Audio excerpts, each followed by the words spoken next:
Ako si Zack at ako naman si Zam. Ngayong araw pupunta kami ng mall para rumakit. Eto nga pala yung bago naming racket.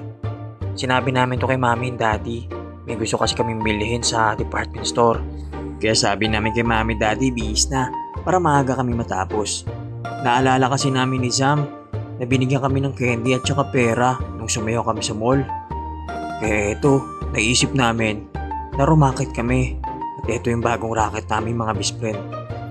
Sa ngayon, konti pa lang yung nakukuha namin. Pero maya maya marami na yan. Napagod na nga si Zack pero ako tuloy lang para tuloy-tuloy pa rin yung pagbigay ng mga tao na dumadaan. Para maaga na rin kami matapos.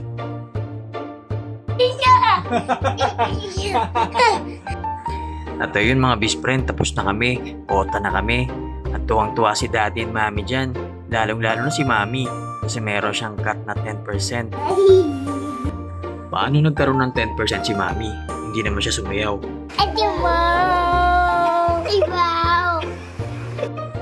At andito na kami sa department store mga best friend. At dinampot na namin ang gusto naming bilhin. Ayun, bumili kami ng bag. Malapit na kasi kami pumasok. Mag-e-enroll na kasi kami sa college. Inaantay ko na lang si Zam. Ako kasi nakapili na, pero siya hindi pa.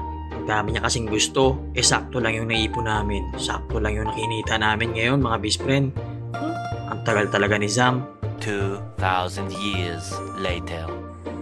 Nakauwi na pala kami mga best friend. Nakabili na kami ng bag. Sa susunod babalik kami sa mall para rumakit ulit.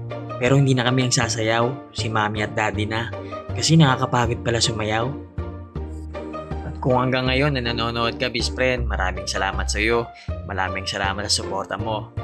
At kung nagtataka ka kung bakit inulit ni Daddy ang video na ito, huwag ka nang umepal, huwag ka nang mag-comment dyan.